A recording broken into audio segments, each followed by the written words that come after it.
আজকে কলকাতা হাইকোর্টে ইডি বনাম মমতা বন্দ্যোপাধ্যায়ের মামলার শুনানি। শুক্রবার এজলাসে হই হট্টগোল, জোড়া মামলার শুনানি পিছিয়ে দেন বিচারপতি শুভ্রা ঘোষ। শুক্রবার কলকাতা হাইকোর্টে ইডি এবং তৃণমূলের জোড়া মামলার শুনানি 14 তারিখ অবধি পিছিয়ে দিয়েছিলেন বিচারপতি শুভ্রা ঘোষ। বুধবারেই এই মামলার শুনানি রয়েছে। এর আগে একাধিক বড় সিদ্ধান্ত কলকাতা হাইকোর্টের।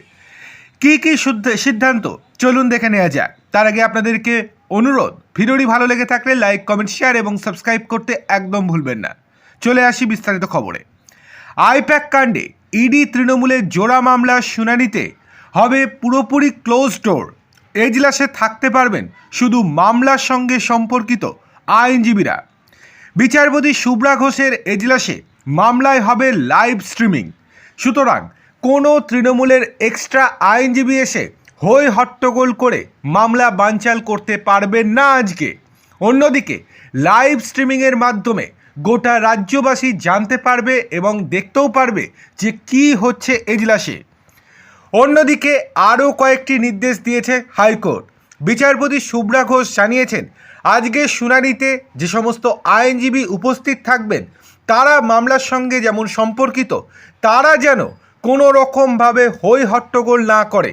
যে কজন আইনজীবী থাকবেন তারা চুপচাপ কেবলমাত্র মামলার প্রয়োজনেই সওয়াল জবাব করবেন, কিন্তু এক্সট্রা কোনো হই হট্টগোল করে যাতে মামলা বিগড়ে না যায় সেই জন্য নির্দেশ দিয়েছে হাইকোর্ট। এছাড়াও আরও একটি গুরুত্বপূর্ণ নির্দেশ দেওয়া হয়েছে, প্রত্যেক আইনজীবীকে আজকে সময়ের মধ্যে উপস্থিত হতে হবে। কোনো আইনজীবী যেন দেরি করে না আসেন এজলাসে। এরপরে যে নির্দেশটি দেওয়া হয়েছে সেটাও ভীষণ গুরুত্বপূর্ণ। সেটা হচ্ছে, আজকে কোনো রকমভাবে যেন মামলা শুনানি পিছিয়ে দেওয়ার জন্য অনুরোধ যেন না করে কোনো পক্ষই, অর্থাৎ ইডি বা মমতা বন্দ্যোপাধ্যায়ের পক্ষের আইনজীবীরা কোনো রকমভাবে যেন মামলা পিছিয়ে দেওয়ার অনুরোধ না করে হাইকোর্টে। বলা বাহুল্য, ইডি তো একেবারেই করবে না, কিন্তু মমতা বন্দ্যোপাধ্যায়ের আইনজীবীরা যে মামলার শুনানি পিছিয়ে দেওয়ার অনুরোধ করবে না এটার কোনো গ্যারান্টি নেই। সুতরাং এই দিক থেকেও আটকে পড়েছে তৃণমূল।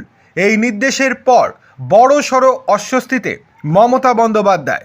দেখার বিষয় আজকে কি হয় শুনানিতে।